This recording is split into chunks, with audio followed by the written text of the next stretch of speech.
Il termine dell'estate per Federalberghi Spiagge Venete è stata l'occasione per fare un'analisi della stagione, anche in rapporto alle due precedenti, e analizzando i dati forniti dal sistema H-Benchmark, la situazione che ne è emersa ha confermato le sensazioni, quelle di una stagione ben migliore di quanto fosse possibile aspettarsi solo la scorsa primavera, quando ancora dominava un clima di incertezza generale. Siamo partiti in ritardo di 2 mesi rispetto al normale nella vendita delle nostre camere.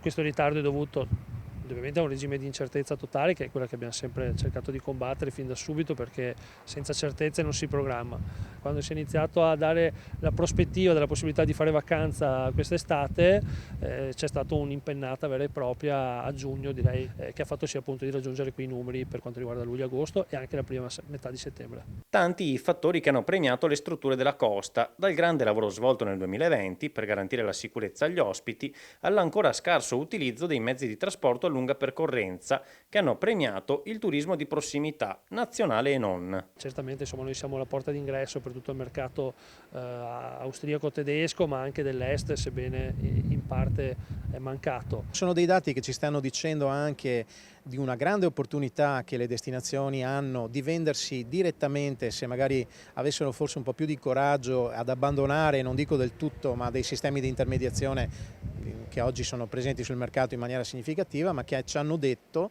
guardando i dati, che il cliente vuole venire alle nostre destinazioni e quindi se non trova un canale ne cerca un altro evidentemente per poter fare le proprie prenotazioni. I clienti hanno riapprezzato anche la qualità dei servizi di ristorazione, questo è un dato significativo che secondo noi vale la pena di essere ulteriormente potenziato e valorizzato per il prossimo futuro. Tanti fattori positivi, ma anche dei punti dolenti, per i quali categorie e politica locale sono già al lavoro per trovare soluzioni, nonostante pesi la mancanza di supporto dello Stato. Abbiamo sicuramente fatto un grande gioco di squadra locale e quindi questo ha premiato. Non basta, non può bastare, soprattutto per il futuro e quindi dobbiamo pensare di allargare questa rete e quindi lo Stato deve crearci una struttura, una norma, ma anche crearci delle risorse che diano risposte positive a quelli che sono i temi, che sono essenzialmente 3 o 4 che possono avere declinazioni importanti, cioè la sicurezza, il lavoro e in termini di formazione, capitale umano e quindi le risorse per i comuni.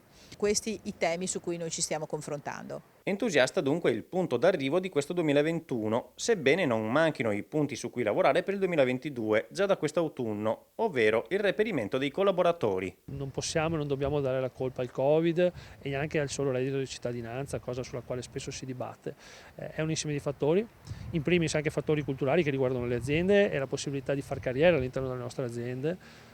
In tutto questo c'è un fattore comune che è quello legato al sistema paese che impone un costo del lavoro troppo alto, troppo elevato per le aziende e che garantisce scarse retribuzioni a volte per i lavoratori. E credo che qua bisognerà far sistema tutti insieme, mondo datoriale, mondo sindacale e governo, per creare le condizioni perché quello che oggi è un'emergenza, il reperimento di capitale umano di qualità, diventi un viver sereni, perché certi lavori come quello di fare il cameriere è una vera e propria professione, non un passatempo temporaneo in attesa di altri mestieri.